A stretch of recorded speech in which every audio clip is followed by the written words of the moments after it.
Hi കൂട്ടുകാരെ, ഇന്ന് ഞാൻ വന്നിരിക്കുന്നത് സിമ്പിളായിട്ടുള്ളൊരു ചിക്കൻ കറിയുടെ റെസിപ്പി ആയിട്ടാണ്. അതിനായിട്ട് ചിക്കൻ എടുത്തിട്ടുണ്ട്, സവാള എടുത്തിട്ടുണ്ട്, തക്കാളി എടുത്തിട്ടുണ്ട്, ഇഞ്ചി വെളുത്തുള്ളി പേസ്റ്റ് എടുത്തിട്ടുണ്ട്, കുറച്ച് കറിവേപ്പിൻ്റെ ഇലയും ഒരു 4-5 പച്ചമുളകും എടുത്തിട്ടുണ്ട്. ഇതിൻ്റെയൊക്കെ അളവുകൾ ഞാൻ മുകളിൽ കൊടുത്തിട്ടുണ്ട് കേട്ടോ.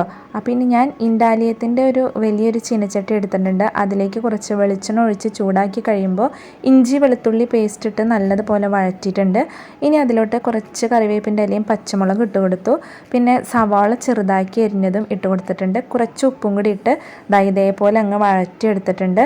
ഇനി ഇതിലോട്ട് ഞാൻ മസാലക്കൂട്ടുകൾ ഇടാണ്. അപ്പോൾ മുളക് പൊടി, മല്ലിപ്പൊടി, മഞ്ഞൾപ്പൊടി, ഗരം മസാല, കുരുമുളക് പൊടി എല്ലാതും ഇട്ട് നമുക്ക് അതിൻ്റെ ആ ഒരു പച്ചമണം മാറുന്നത് പോലെ നന്നായിട്ട് തന്നെ വഴറ്റിയെടുക്കാം. അപ്പോൾ അത് നന്നായിട്ട് വഴറ്റിയെടുത്തിട്ടുണ്ട്.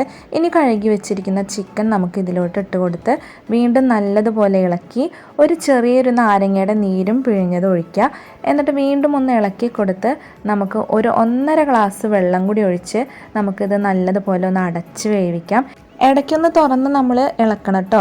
ഇനി ഇതിലോട്ട് തക്കാളി പേസ്റ്റ് ആക്കിയത് നമുക്ക് ഇതിലോട്ട് ഇട്ട് കൊടുക്കാം. ഇതിന് പകരം നിങ്ങൾക്ക് ടൊമാറ്റോ സോസ് ആയാലും ഒഴിച്ചു കൊടുക്കാം കേട്ടോ. ഇനി കുറച്ചും കൂടി ഗരം മസാലപ്പൊടി ഇട്ട് കൊടുത്ത് നമുക്കൊന്ന് അടച്ച് വെച്ച് നല്ലതുപോലെ വേവിക്കാം. അപ്പോൾ ഇത്രയേ ഉള്ളൂ, നമ്മുടെ കറി ഇവിടെ റെഡി ആയിട്ടുണ്ട്. നിങ്ങൾക്ക് ഈ ഗ്രേവിയുടെ അളവ് കുറയ്ക്കണമെങ്കിൽ കുറച്ച് മാത്രം വെള്ളമൊഴിച്ച് കുറച്ചും കൂടി നന്നായിട്ട് തിക്കാക്കി എടുക്കാം. ഞാനിവിടെ കുറച്ച് ലൂസാക്കിയിട്ടാണ് ഉണ്ടാക്കിയിട്ടുള്ളത്. അപ്പോൾ ഇത്രയേ ഉള്ളൂ, ഈ ഒരു കറിയിൽ ചിക്കനേക്കാളും ടേസ്റ്റ് ആ ഒരു ഗ്രേവിയാണ് കേട്ടോ. പിന്നെ ഈ ഒരു ചിക്കൻ കറി ഇന്നുണ്ടാക്കി നാളെ കഴിക്കുമ്പോഴാണ് അതിൻ്റെ ടേസ്റ്റ് കൂടാട്ടോ. ചില കറികൾ അങ്ങനെയാണല്ലോ, തലേ ദിവസം ഉണ്ടാക്കി പിറ്റേ ദിവസം കഴിക്കുമ്പോഴാണ് ആ ഒരു കറിയുടെ ടേസ്റ്റ് കൂടുക.